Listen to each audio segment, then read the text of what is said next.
Well, hi, everyone. Thank you for joining today. Thanks for taking the time out of your morning. This is the Savings with Solar workshop presented by Community Energy Project. My name's Olivia. I use she, they pronouns, and I'm the low income facilitator for this program. And I'll talk a little bit more about what that exactly means. But I'll talk about the program, and then we'll have time for question and answer. But like Wing said, please feel free to you can go ahead and unmute if you have questions, or you can put them in the chat. And then we'll talk at the end about the intake process, which is the enrollment process. So Community Energy Project is a Portland-based nonprofit organization, and we have a lot of other programs and services. So if this is something that's of interest to you, you can visit our website, which is communityenergyproject.org. We have other ongoing community education workshops. Right now, we are kind of in our DIY weatherization workshop phase, which is a great home weatherization and winterization workshop where it actually comes with a great big free kit of materials. They have a Fix It Fair workshop later today. And then we also have some direct home services that we offer for qualified individuals, including safety repairs, a home energy score, audits, weatherization, etc. So check us out if you're interested in learning more. Okay, Community Solar. So Community Solar is a great program that's Oregon-wide. It's actually countrywide, but Oregon Community Solar is something a little separate. But it allows individuals to sign up for shared offsite solar installations and then receive energy benefits through the subscription. So it works in a series of subscription fees and bill credits. And we'll talk a little bit more about how that works. But it is different than the kind of rooftop solar that you might see on individual homes or businesses. Rooftop solar has a lot of barriers to entry, right? It's expensive, a lot of upfront costs to installation, ongoing maintenance, right? There's cleaning, if something breaks or hits your solar panel, it needs to be maintained, which also has a cost associated. Generally, you have to own the structure that your solar panels would be installed on. You can't take them with you if you move necessarily. And then there's also the issue of, the condition of your roof or lack of sun exposure. I recently spoke with someone who was really interested in rooftop solar, but they said, well, the solar company wanted me to chop down 19 beautiful trees in my yard so that we could have good sun exposure. And he was like, no way.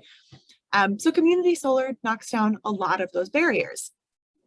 No upfront costs, no termination fees, no maintenance costs because they're not on your home. They're somewhere else. Someone else is dealing with all the maintenance offsite. So you can take your subscription with you, right? So if I subscribe in my current home, but then I move to another home within my same electricity provider, I can take that subscription with me and keep receiving those benefits. And it is open to anyone regardless of housing situation, right? Because those solar panels are not on your home. You can live in a basement, you can live in an apartment, you can live in a manufactured home, duplex, really any type of dwelling that someone lives in, you name it, you can participate in community solar. So this program exists largely because of the 2016 Coal to Clean bill that was passed in Oregon State Legislature, which stated that half of our energy needs to be renewable by 2040, and that we need to be completely off of coal dependency by 2030, which if you know anything about Oregon's kind of energy breakdown use, that is a big goal. We are pretty dependent. Over half of our energy comes from coal right now. So community solar is one piece of solving that puzzle. And so community solar was created, and part of that bill designated that 10% of every solar development project has to be reserved for the benefit and subscription of low-income customers, which is where Community Energy Project comes in. So what is a low-income customer? That's going to be based off of your household size and income. So if you are interested in signing up for the low-income program, take a look at this chart and see if you fall into, these kind of income guidelines. If you don't fall into these income guidelines, we would refer you to the general market, because community solar is open to people of all income levels. It's just that 10% that is carved out for low income individuals. And the program does work a little bit different for the general market versus the low income program. So if you are general market, meaning you don't meet these qualifications, you can visit oregoncsp.org/LI And I'm going to put that in the chat just to make sure folks have, oh, sorry, not /LI, just regular OregonCSP.org for general market, LI for low income. And the other qualification is that you have to live within or be a customer of PGE, Pacific Power, or Idaho Power to participate.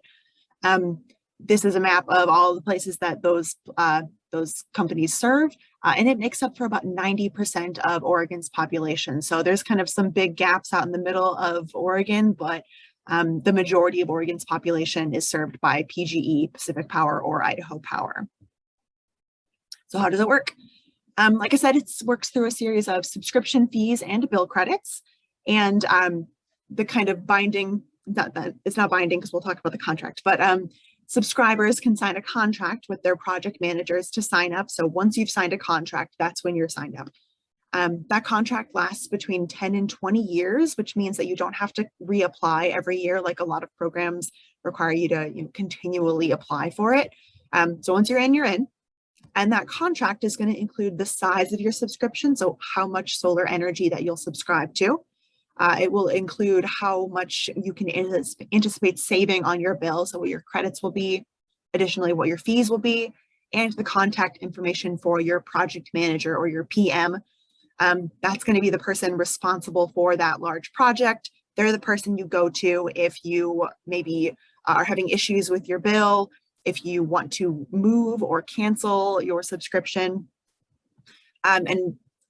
Those project managers are often solar companies, housing organizations, other local organizations as well.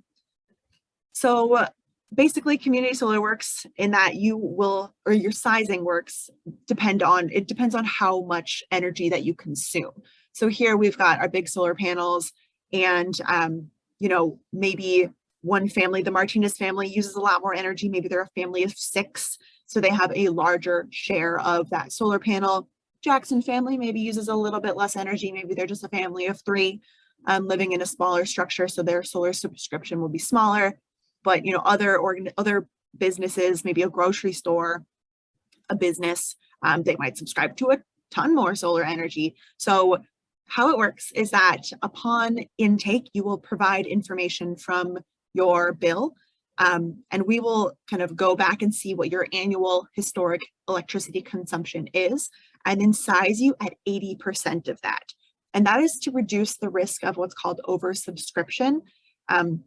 If I subscribe to way more solar energy than I use, I'm going to be receiving the benefits from the credits back on that solar energy. And then we want to avoid the potential danger of the electric company at the end of the year saying, Olivia didn't use all of that solar energy, but they received all these credits from it. We're going to ask for those credits back. So to avoid that, our program runs checks quarterly to make sure that we flag and adjust any accounts that are using less electricity than their subscription is producing, because we really want to make sure that low income folks are seeing consistent financial benefits and not being charged any excess bills by the electric company at the end of the year. So this program will always save you money at the end of the day, period. There will never be a month where you are paying higher fees than you receive credits. The credits are your discount that come off your bill, and they're a flat rate. Usually it's like 6 or 7 or 8 cents per kilowatt hour. So flat rate of money per unit of energy that you use.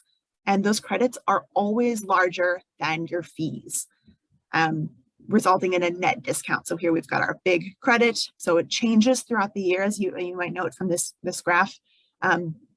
Winter months, less sunlight, less energy being generated, so less credits, but also less fees. And then those fees are also going to be added onto your bill monthly. They are also a flat rate per unit of energy, and they will be at least 20% lower than your bill credit. So that is the kind of built-in guarantee for savings for the low income program.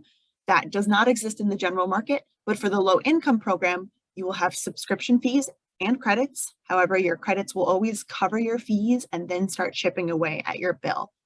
And we'll see 2 scenarios here of what that might look like for someone. So in the summertime months, long daylight hours, tons of solar production being generated, We're going to see really high credits, but also a little bit higher of subscription fees, but also high savings. It's just like a active time for solar. So for example, this person's utility fees are normally $84 in the summertime. Their bill credits, which are going to be, taken off their bill, $138.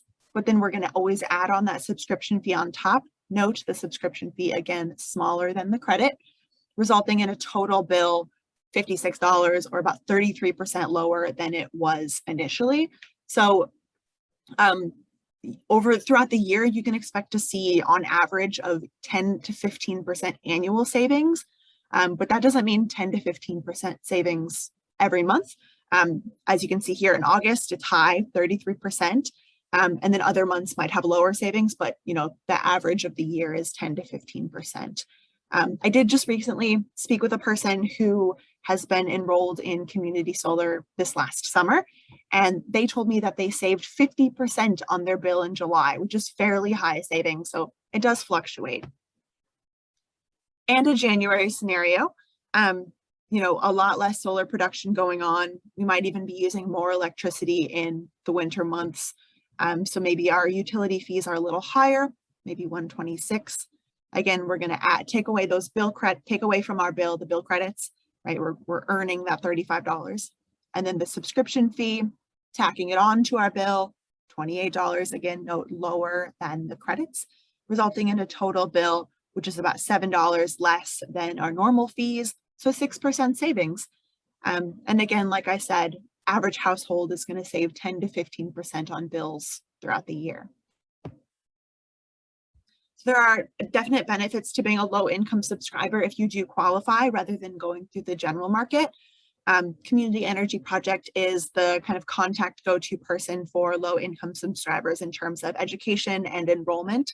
And we make accommodations for everyone. So that means any language, any ability to receive computer communications, we will accommodate for. We'll send mail. We'll deliver things. We'll make sure that you can access the information that you need. There are no sign-up fees to participate, not at all. So you'll see those credits and subscription fees, but you will never have separate fees. No fees if you need to cancel your contract for any reason. A discounted monthly bill, like we said, no late fees. So if you're having trouble paying your bill, the program will just pause. You're not going to be kicked off the program, and you're not going to be given fines or fees for not being able to pay that bill. And you can transfer or keep your subscription if you're moved. So for example, I can move to another home within my same utility provider, or if I'm moving out of this home, but I want to leave my subscription with my roommate who will continue living here, I can do that as well. So how to participate? We have quite a few different options of getting involved. I am putting in the chat right here a Google form that you are welcome to fill out at any time. That form will just kind of collect all of the necessary information and be able to kind of enroll you in the first steps. So you can also schedule an intake appointment with me over the phone. If you don't want to do it over the computer or you don't have access to the internet, you can do it over the phone as well. So you can do that by going to oregoncsp.org/li or Community Energy Project's website, or you're welcome to reach out by email. Put my email right here in the chat as well, and we can schedule something that way. For that appointment and for the form, you will need your household size, total income before taxes, monthly or yearly, your utility account number and your meter number. So you'll need an actual physical copy of your electric bill. So we'll collect that information during the intake process. And then after the intake process, which really only takes like 5 or 10 or 15 minutes, depending on how many questions you might have, you'll be placed on a wait list. Wait lists right now vary depending on who your provider is. So for PGE, we have very short wait lists. We're being able to enroll within the next month or so. So we've got quite a few projects becoming operational soon with PGE. However, if you have Pacific Power as your provider, there are much longer wait lists. Not because there's a high demand from individuals, but rather because we're waiting for these big solar developments to become operational until we can actually enroll the people who've been waiting. So that is between 6 and 10 months right now for Pacific Power. And for Idaho Power, we currently have an undetermined amount of time waitlist. We don't have anything ready for Idaho Power currently, but it is in the works, hopefully in the next year. And then, so once your project is ready, let's say you've been kind of waiting on that wait list for a little while, when it's time to assign you to a solar project, you'll be contacted again by Community Energy Project just to confirm that you're still interested. And then Community Energy Project will connect you with the project manager, who is the person that will provide your contract. And again, that contract totally risk-free, so no penalties or fees if you wanted to leave the program. That contract will include how much solar energy that you subscribe to, what you can anticipate saving, and then some more information about that project itself. So any questions are definitely welcome. Please feel free to reach out either now during this workshop or by email at any time for questions about the program. We're really excited about community solar. It's taking off right now. It's fairly new, so we are kind of just getting started in enrollment. So this is a great time to get involved in the program. We've got a lot of availability coming up within the next few months.